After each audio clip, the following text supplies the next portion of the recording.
If you're planning to buy a new car in 2025, brace yourself.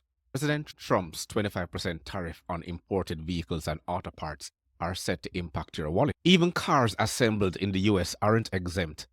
The average price increase between $4,000 and $12,500 per vehicle. I'm Chris, and today we're examining how these tariffs affect you. We'll look at which vehicles are most impacted, the reasons behind the price increase, and strategies to navigate this challenging market. If you find this information helpful, consider subscribing for more updates on the auto industry.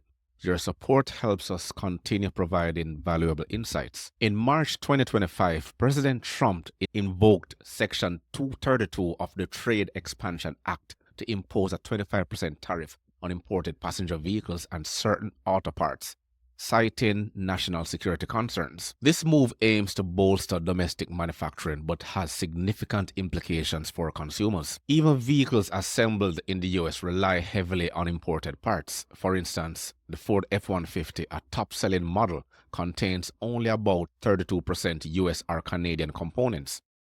Tesla vehicles, despite being assembled domestically, source 20% to 25% of their parts from Mexico. This interconnected supply chain means tariffs affect a broad range of vehicles. The Anderson Economic Group estimates that tariffs could add $4,000 to $12,500 to the cost of a new vehicle, depending on the model. Electric vehicles may even see higher increases due to their complex supply chain. These added costs stem from tariffs on both vehicles and parts, affecting production and repair expenses. Higher vehicle prices lead to increased insurance premiums. Analysts project that full policy car insurance rates will rise by an additional 3%, totaling an 8% increase in 2025, compared to a 5% baseline increase without tariffs. This adds another layer of financial strain for car owners. The auto industry's supply chains are deeply integrated across borders.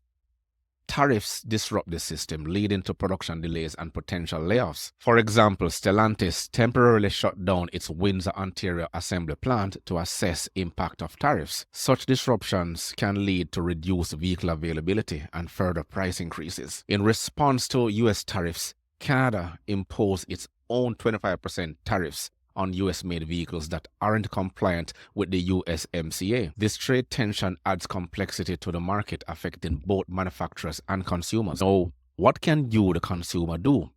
Delay purchases. If possible, wait for market stabilization before buying a new car. You can explore used vehicles. The used car market may offer more affordable options, though prices are still rising right now. You can research vehicle origin. Use the NHTSA's American Automobile Labeling Act reports to identify vehicles with higher US and Canadian content, and shop around for insurance to find the best rates amid rising premiums. Getting around the auto market in 2025 requires careful consideration. You have to stay informed, assess your options, and make decisions that align with your financial situation. That is, buy below your means. But in all cases, get back to basics. Research, shop around, ask questions. For more updates on the auto industry, subscribe to our channel and hit that thumbs up for the algorithm. Until next time.